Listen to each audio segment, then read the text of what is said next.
यमुना महारानी राधा रानी भाग्य बिहारी लाल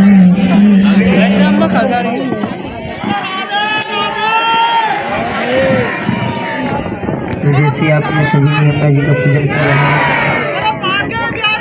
जब भी हम कोई सब कार्य करते हैं तो प्रथम हम आचमन करते हैं, करते हैं, तब हमारा शुभ कार्य होता है।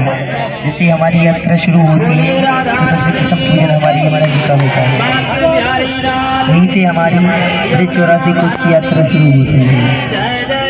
तब तक हमें इसका आचमन नहीं करेंगे तब तक हमारी 84 कोस यात्रा का कोई फल नहीं मिलता है। इसलिए प्रथम हम जब तक आचमनी नहीं करेंगे तब तक हमें इसका फल नहीं मिलेगा। अब हमने आचमनी करी, आगे की यात्रा हम करेंगे तभी हमें फल मिलेगा। इसलिए प्रथम सबसे प्रथम जब भी हमारी 84 कोस की यात्रा होती है तो सबसे पहले गंगा जी का आचमन कराया जाता है, जिससे हम शुद्ध होते हैं। जैसे अभी हम शुद्ध नहीं थे तब आए, और इस जल पवित्रता को जल इस यमुना जी के जल से हमने आचमनी की, हम सब लोग पवित्र हो गए, हमारी यात्रा पवित्र होगी, मंगलकारी है।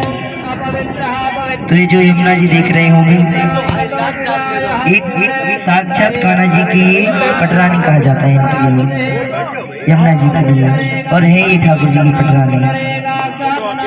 और आपने आचमनी की होगा तो यहाँ का खारा पानी है वृंदावन का, आपने सभी जगह देखा होगा।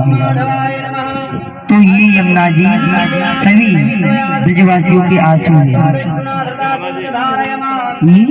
यमुना जी सभी ब्रजवासियों के आंसू है।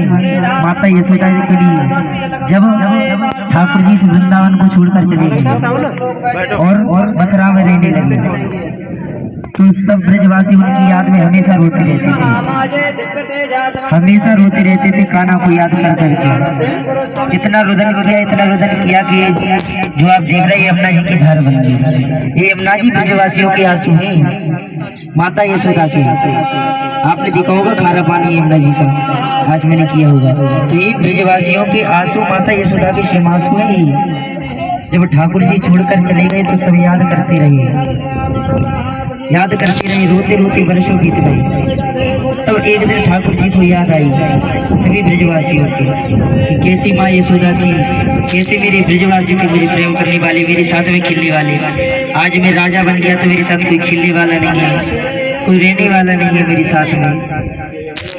तो जो उनके मंत्री थे, जो अक्रूर जी महाराज जी थे, तो उन्हें और उद्धव जी थे, तो उन्हें ऐसे ही लगा कि क्या करते रहते हैं प्रेम, क्या ब्रजवासियों का प्रेम होगा, हम क्या कम देते हैं इनके लिए प्रेम। उन्होंने कहा आप ये तो है प्रेम, लेकिन मेरे ब्रजवासियों जैसा प्रेम मुझे कोई नहीं दे सकता। तब उन्होंने कहा कि इसकी तो परीक्षा लेनी चाहिए। तब उद्धव जी सब ब्रजवासियों परीक्षा लेने आए, उस ब्रज धाम में आए कि यहाँ की महिमा को जाना जाए, क्योंकि ठाकुर जी निरंतर गाते रहते कि मेरा ब्रज, मेरी माँ यशोदा कैसे कैसे है, तो ऐसा प्रेम देखा जाए। तब उद्धव जी यहाँ पर आए, तब उद्धव जी ने देखा कि एक नदी जा रही है, आंसू की नदी जा रही है। तो उन्होंने कहा कि अरे मुझे माता यशोदा के घर जाना है, कोई मुझे माता यशोदा का घर बता दो। तो